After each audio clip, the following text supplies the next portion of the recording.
महाराज कृष्णदेव हर साल ठंड के मौसम में नगर के बाहर डेरा डाला करते थे। इस दौरान महाराज और उनके कुछ दरबारी व सैनिक उनके साथ तंबू लगाकर रहते थे। राज्य के सभी कामकाज को छोड़कर उन दिनों गीत संगीत की महफिलें सजती और कभी किस्से कहानियों के दौर चला करते थे। ऐसी ही एक सुहानी शाम में महाराज के मन में शिकार पर जाने का विचार आया।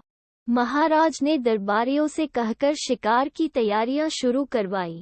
इसके बाद अगली ही सुबह महाराज अन्य दरबारियों व कुछ सैनिकों के साथ शिकार के लिए निकलने लगे। तेनालीराम महाराज के प्रिय थे। उन्होंने उनसे भी शिकार पर साथ चलने को कहा। महाराज की बात सुनकर एक दरबारी कहने लगा, रहने दीजिए महाराज, तेनालीराम की उम्र हो चली है और अब वह शिकार पर जाएंगे तो जल्दी ही थक जाएंगे। दरबारी की बात सुनकर सभी हंसने लगे, लेकिन तेनालीराम ने कुछ नहीं बोले।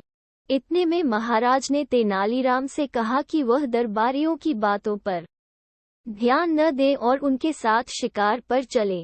महाराज के कहने पर तेनालीराम भी एक घोड़े पर सवार होकर काफिले के साथ चल पड़े। कुछ समय बाद महाराज का काफिला जंगल के बीच पहुंच गया। शिकार के लिए नजरें दौड़ाते हुए महाराज को पास ही एक हिरन दिखाई दिया।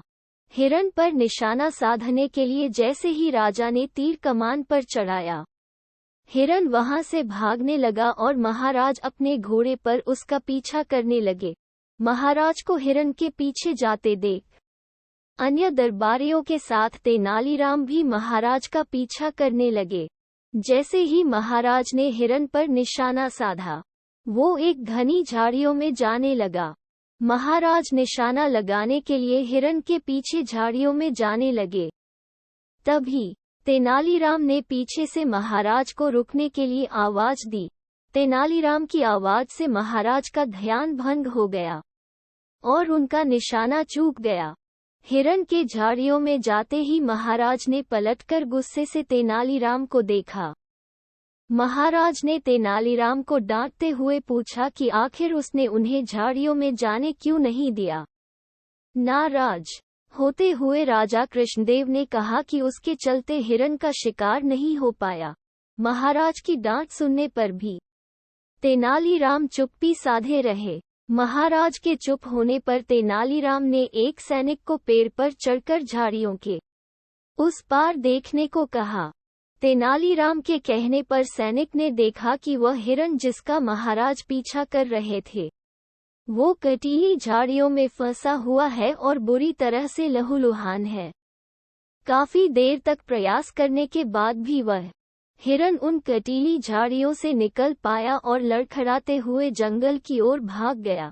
पेड़ से उतरकर सैनिक ने महाराज को पूरी आंखों देखी सुनाई। सैनिक की बात सुनकर महाराज को बड़ी हैरानी हुई।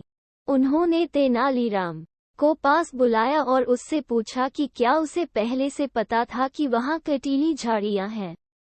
महाराज की बात सुनकर तेनालीराम ने कहा, जंगल में कई ऐसी झाड़ियां होती हैं जो व्यक्ति को लहूलुहान करके अधमरा छोड़ सकती है। मुझे शक था कि आगे ऐसी ही शिकारी झाड़ियां हो सकती हैं। तेनालीराम की बात सुनकर महाराज उसकी सूझबूझ के एक बार फिर कायल हो गए। महाराज ने अन्य दरबारियों की ओर देखते हुए कहा कि तुम लोग नहीं चाहते थे कि तेनालीराम शिकार पर आए, लेकिन आज उसके ही कारण मेरी जान बची है। महाराज ने तेनालीराम की पीठ थपथपाते हुए कहा कि तुम्हारी बुद्धि और सूझबूझ का कोई मुकाबला नहीं है।